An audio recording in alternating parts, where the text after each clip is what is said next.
안녕하세요. 심야편지의 BJ 심서린입니다. 오늘은 평범한 이웃 이야기를 준비했는데요. 하지만 들으면 들을수록 소름이 돋을 겁니다. 바로 시작하겠습니다. 안녕하세요. 저는 경기도 광주에 사는 24살 김민재라고 합니다. 몇 달 전까지 작은 원룸에서 자취를 했는데요. 그곳에서 겪은 일을 이야기하려 합니다. 솔직히 지금 이 사연을 쓰면서도 손이 떨리고 가슴이 두근거립니다. 제가 살던 곳은 오래된 빌라였습니다. 4층짜리 복도식 건물, 엘리베이터도 없었고 계단에는 먼지가 쌓여 있었습니다. 흔히 볼 수 있는 원룸 빌라였죠. 하지만 집세가 저렴했고 학교와 가까웠습니다.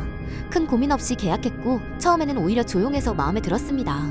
원룸 층간소음, 벽간소음이 심하다더니 공실이 많아서인지 대체로 조용했습니다. 저 멀리서 아마 위층 옆 칸?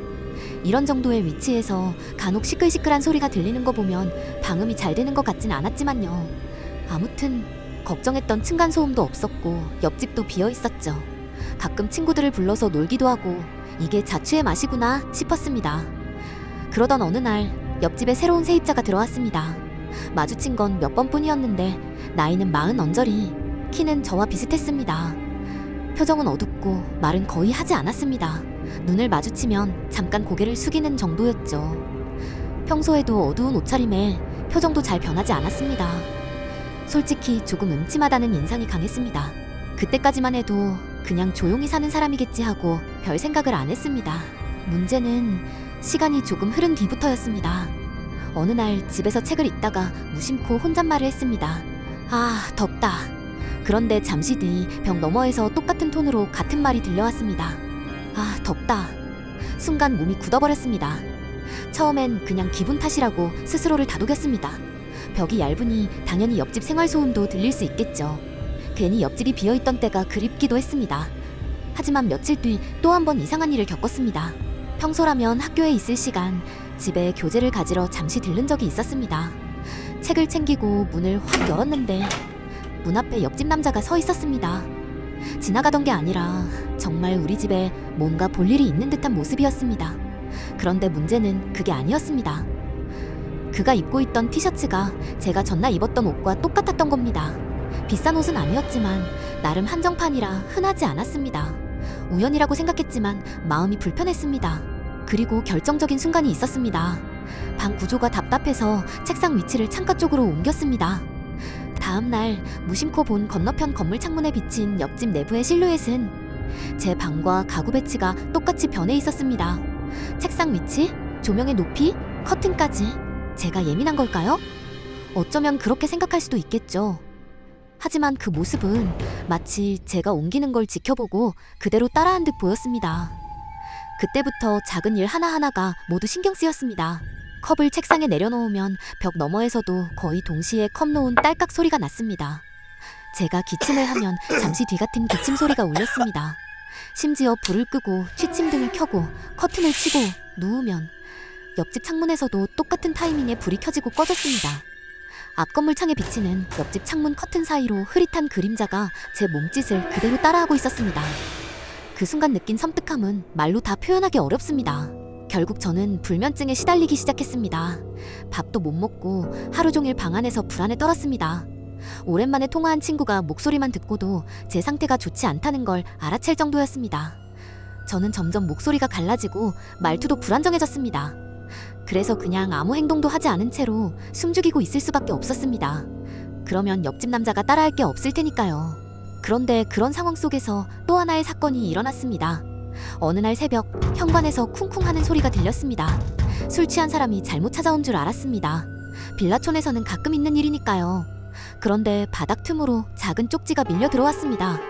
저는 손이 덜덜 떨리는 걸 겨우 참으며 쪽지를 펼쳤습니다. 그 안에는 제 필체와 똑같은 글씨로 이렇게 적혀 있었습니다. 아무것도 안 하면 나도 그걸 따라할 뿐이야. 순간 등골이 얼어붙었습니다. 마치 옆집 남자가 벽이라도 뚫고 저는 지켜보고 있는 것만 같았습니다. 침대에 누워 천장만 보는 행동조차 그는 따라하고 있었던 겁니다. 그때 문고리가 철컥하고 돌아갔습니다. 잠금 장치가 없었다면 정말로 문이 열렸을 겁니다. 저는 소리도 못 지르고 부모님께 급히 카톡을 보냈습니다. 두서없는 제 얘기에 놀란 부모님이 급히 찾아오셨습니다. 현관 앞에는 옆집 남자가 쭈그리고 앉아 있었다고 합니다. 부모님을 보자 그는 놀란 듯 눈을 크게 뜨더니 서둘러 자기 집으로 들어가 버렸습니다. 부모님은 저를 본가로 데려간 뒤 그 일이 도무지 이해되지 않는다며 여러 방면으로 수소문을 시작했습니다. 저도 굳이 말리지 않았습니다. 어떻게든 전말을 알고 싶었으니까요. 그러던 중 부모님의 오랜 지인을 통해 은퇴한 무당을 소개받게 되었습니다. 무당은 제 이야기를 듣더니 잠시 고개를 끄덕였습니다. 그리고 이런 말을 했습니다. 어떤 사람들에게는 이유를 알 수 없는 저주 같은 기운이 붙는다고요. 암세포를 적출하듯 저주를 없애는 게 가장 좋지만 여의치 않을 때는 다른 방법을 쓴다고 합니다. 저주 옮기기, 아마도 액바지라고 부르는 방법이라고 합니다. 물론 방법은 쉽지 않습니다. 오랜 기간 공을 들여서 그야말로 귀신도 구분할 수 없을 정도로 같은 행동, 같은 생각, 같은 말을 반복하면서 대상이 쇠약해지는 순간 저주는 더 약한 쪽으로 옮겨간다고 합니다. 저로서는 믿기 힘든 얘기였습니다. 하지만 제가 겪은 일들을 떠올리니 묘하게도 이해가 되는 것 같았습니다. 전직 무당은 제 사주와 옆집 남자의 사주가 비슷했을지도 모른다고 했습니다. 저 같은 적임자를 찾기 위해서 그는 어떤 방법으로 얼마나 오랫동안 이런 행동을 반복해온 걸까요?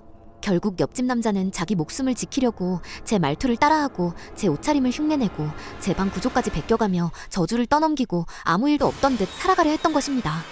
저는 그 집을 정리하고 다시는 돌아가지 않았습니다.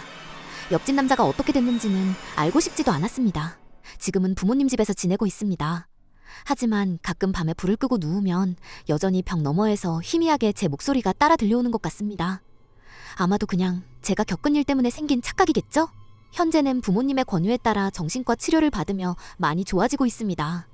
어쩌면 아무것도 아닌 일에 저 혼자 착각에 빠져 정신병에 걸려버린 거라는 가정이 어쩌면 조금 더 현실적이고 차라리 마음 편한 결론이 아닐까 하고 요즘은 생각하기도 합니다.